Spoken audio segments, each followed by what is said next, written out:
In Geometry Section 2.6, we're dealing with algebraic proofs. So before we go into full-fledged geometric proofs, we're going to start with what you know so you can understand a little bit of what proofs are.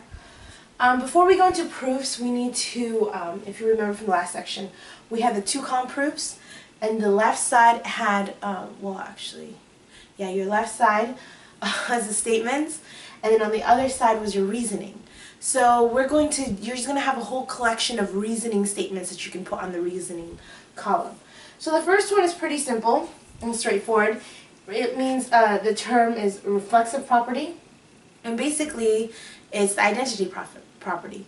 If you look in the mirror, you should see yourself. So basically, if you have A will equal itself.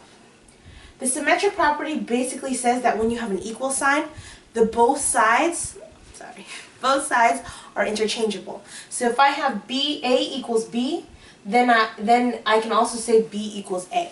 Okay, I can interchange I can flip the whole equal sign. Transitive is a very important one. It's kind of like when we were dealing with the law of syllogism. So you remember how it's P then Q, and Q then P, and you took out the Q and you ended up, Q then R, and you took out the Q, you end up with P then R. And if you don't remember, go ahead and look up the law of syllogism. But basically what that means is that I have A equals B. If A equals B and B equals C, then we can take out what they both have in common, and we end up with A equals C.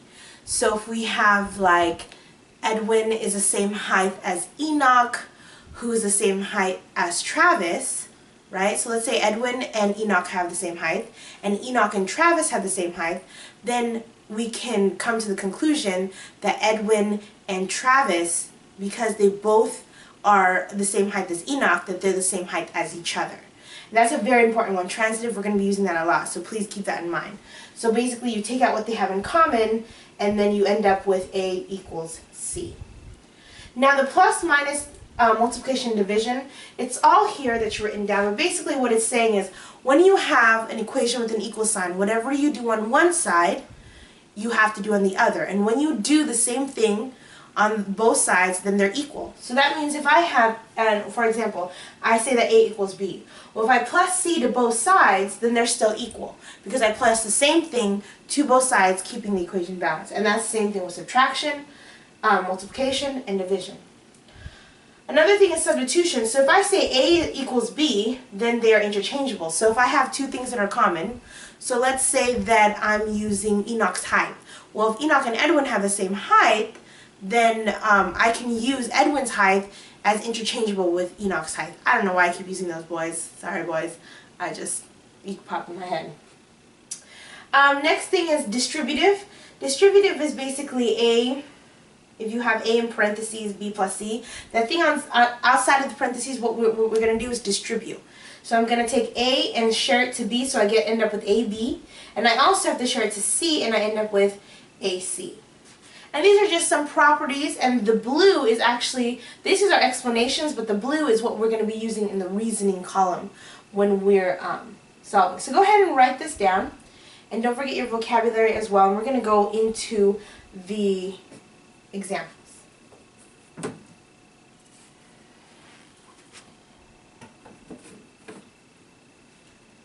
Alright, so the first example here, it tells us to solve and justify. So basically we're going to take this equation and we're just going to solve it just like normal, except when you have the term justify, we're just going to write down what steps we did, okay? A lot of the steps we're going to use are the ones that we use from the properties, but we might use other ones as well.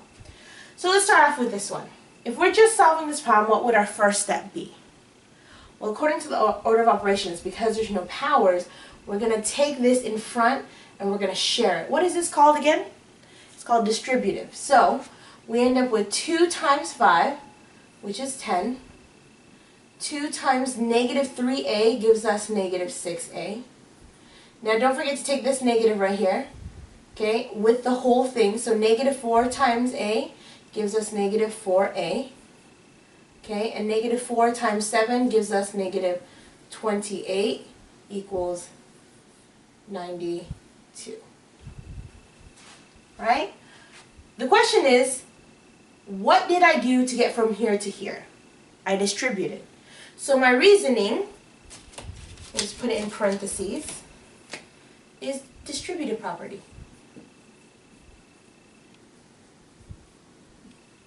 Okay, distribute. My next step is that I'm going to combine like terms.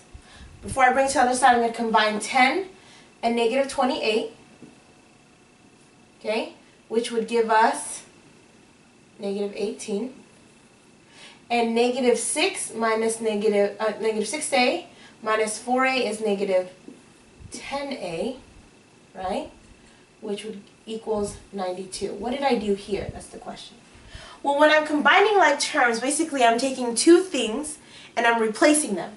Because I know that 10 and negative 28, 10 minus 28 is the same thing as saying negative 18, right?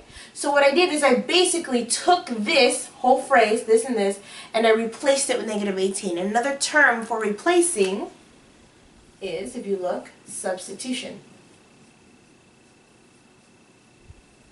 So it's basically what we've been doing and what you do in algebra, but what we're just explaining every step. We're using reasoning for every step. So our next is to do what? Our next step would be to add 18 to both sides. So I end up with 10a equals 100. Now remember, these reasonings are what you already did, not what you're going to do. And that'll get a little confusing, but when I'm putting a reasoning, it means how I got from the previous step to the current step. So here, what did I do? I added 18, so I can just put plus, because that's what I did. I added on both sides. What do I do now? I'm going to divide by 10. I end up with a equals 10. What did I do here? I divided. Right? So as you can see, all of this stuff is just basically what you do in algebra, solving for basically a. That looks like a 9. A. And then the only difference is every step I'm explaining or using reasoning of what I did. I distributed first, then substitution, addition, and then division. So go ahead and try page 114, number 4. Page 114, number 4, and then we're going to move on to the next one.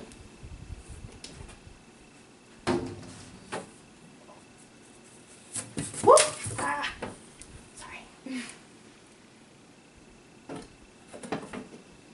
Okay, so the next one here is basically, they want us to solve and justify as well. The only difference is they give us a hypothesis and a conclusion. When you given a hypothesis and conclusion, they give you the problem and they give you the answer. So in the previous one, it's as if they were going to give you this and then they were going to tell you that a equals 10. If they give you the answer to it, then you know that you need to use the two-column proof, the one that you used in the other assignment. So not a paragraph proof, but a two-column proof. Okay? And this is going to be your given.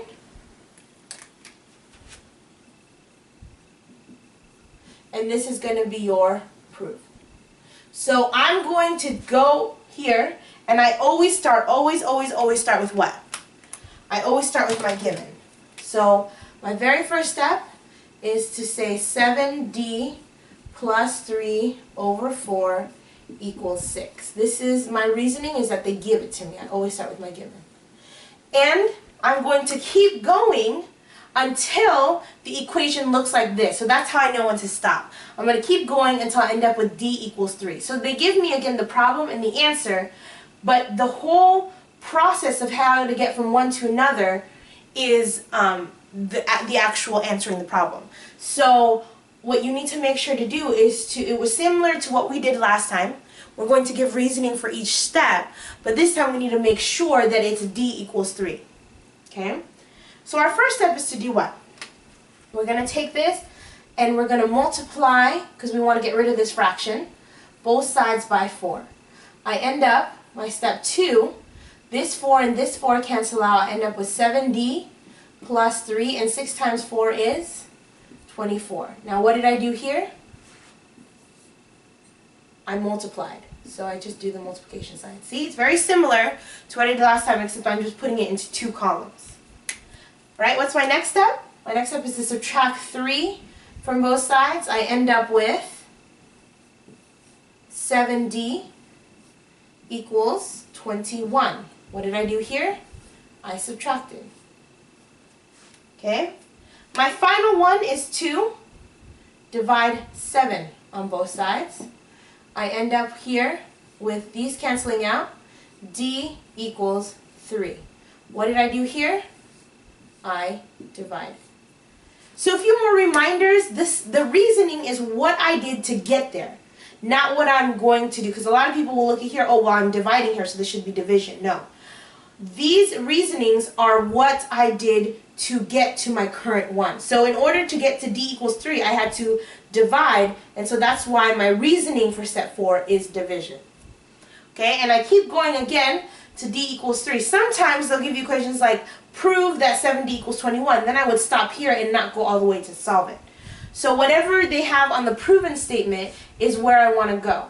And I basically just keep going, and you have the reasoning. It's very similar to what you did here, except I put the blue in one column and the red in another. Okay? So go ahead and try page 114, number 6, page 114, number 6, and write this down and bring it in tomorrow.